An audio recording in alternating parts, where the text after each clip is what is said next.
Hello students. आज की इस वीडियो में हम क्लास 10th एनसीईआरटी मैथमेटिक्स की एक्सरसाइज 3.7 के क्वेश्चन नंबर सेकंड को सॉल्व करेंगे, जिसमें कहा गया है कि एक मित्र दूसरे से कहता है कि यदि मुझे 100 दे दो तो मैं आपसे दोगुना धनी बन जाऊंगा, और दूसरा उत्तर देता है कि यदि आप मुझे 10 रुपये दे दो तो मैं आपसे 6 गुना धनी बन जाऊंगा। तो बताइए कि उनकी क्रमशः क्या संपत्ति है। तो इस प्रश्न में दो मित्रों की संपत्ति ज्ञात करने के लिए कहा गया है, और जैसा हमें पता है कि इन प्रश्नों में जो ज्ञात करना होता है उसी को हम यहाँ पर एज्यूम करते हैं। तो लिखा गया, माना पहले मित्र की संपत्ति, पहले मित्र की संपत्ति बराबर हमने मान लिया x, और दूसरे मित्र की संपत्ति वो हमने यहाँ पर मान ली y। तो दोनों ही मित्रों की संपत्तियाँ हमने यहाँ पर एज्यूम कर ली। तो अब अगर हम प्रश्न में देखें तो प्रश्न में कहा गया था कि एक मित्र दूसरे से कहता है कि यदि मुझे 100 रुपये दे दो तो मैं आपसे दोगुना धनी हो जाऊंगा। तो यहाँ लिखा गया प्रश्न के अनुसार, और प्रश्न में क्या कहा जा रहा है कि पहले मित्र ने दूसरे से 100 रुपये मांगे हैं। तो पहले मित्र के पास संपत्ति कितनी है, x। अगर उसे 100 रुपये मिल जाएंगे तो उसके पास कितनी संपत्ति हो जाएगी, x प्लस 100, यानी कि उसकी संपत्ति 100 रुपये बढ़ जाएगी। और ये उसकी ये जो संपत्ति होगी वो बराबर होगी किसके, उसने ये कहा है कि मैं आपसे यानी कि दूसरे मित्र से कितने गुना, दोगुना कितनी संपत्ति का हो जाऊंगा, 2 गुना संपत्ति का हो जाऊंगा, 2 गुना धनी हो जाऊंगा। तो भाई दूसरे मित्र के पास संपत्ति कितनी थी, y। जब इस y संपत्ति वाले मित्र ने 100 रुपये अपने x संपत्ति वाले मित्र को दिए होंगे तो इसकी संपत्ति कितनी कम हो गई, 100 रुपये कम हो गई। तो अब यहाँ जो y माइनस 100 है वो हो गई दूसरे मित्र की संपत्ति 100 रुपये पहले मित्र को देने के बाद, और ये जो संपत्ति है वो दूसरे मित्र की संपत्ति की तुलना में कितनी है, 2 गुनी। तो ये हमने लिख लिया यहाँ पे कि पहले मित्र को 100 रुपये प्राप्त होने के बाद उसकी संपत्ति हो गई x प्लस 100, और दूसरे मित्र के पास संपत्ति बची y माइनस 100। तो ये जो x प्लस 100 पहले मित्र की संपत्ति है वो बराबर है दूसरे मित्र की संपत्ति का दोगुना। ये हमारा समीकरण बन गया, इसको हम सरल कर लेंगे।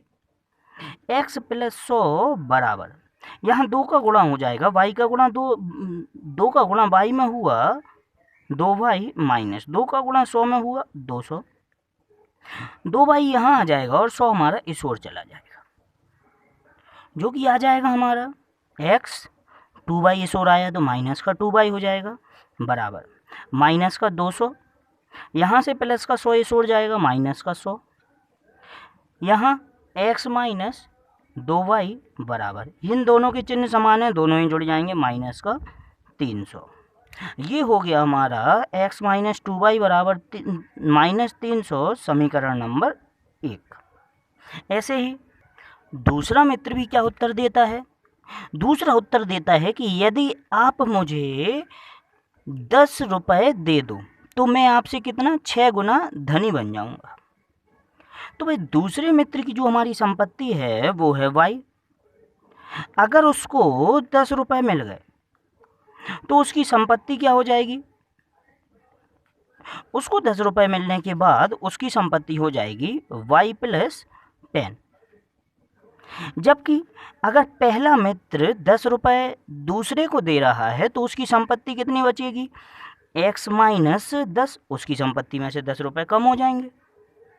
तो ये जो दूसरे मित्र की संपत्ति हो गई 10 रुपये मिलने के बाद y प्लस 10, वो बराबर कही गई है, वो कितना कह रहा है कि दूसरे मेरी जो संपत्ति हो जाएगी, दूसरा मित्र कह रहा है मेरी जो संपत्ति हो जाएगी वो तुम्हारी संपत्ति का कितना, 6 गुना।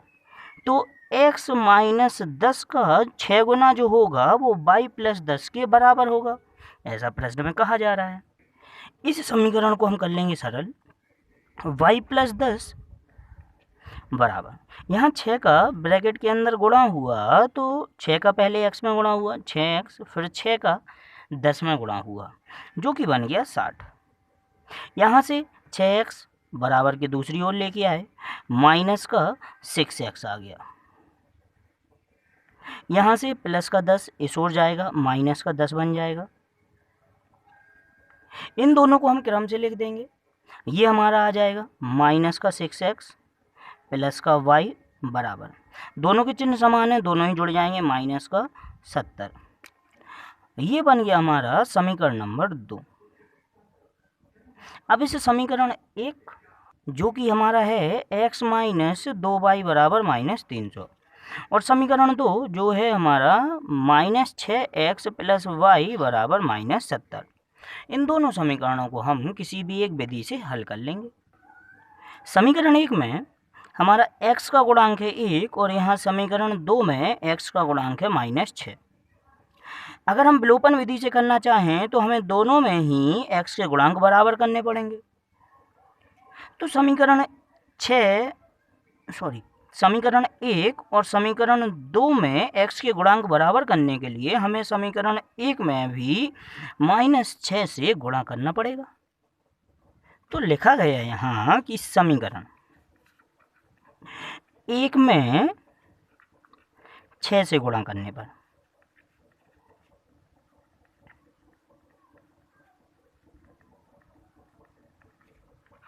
करते हैं। समीकरण 1 है हमारा x माइनस 2y बराबर माइनस 300, इसमें 6 से गुणा हुआ, ये हमारा आ जाएगा माइनस 6 से, तो माइनस 6x, फिर माइनस 6 का गुणा माइनस 2y में हुआ, प्लस का 12y बराबर, फिर माइनस 6 का गुणा माइनस का 300 में हुआ, ये आ जाएगा हमारा 1800। ये बन गया हमारा समीकरण नंबर 3। अब समीकरण 3 और समीकरण 2, इन दोनों में ही x के गुणांक बराबर हो गए, इन दोनों को हम घटा देंगे। लिख लिया गया समीकरण 2 माइनस 3 करने पर, तो समीकरण 2 है हमारा माइनस 6x प्लस y बराबर माइनस 70।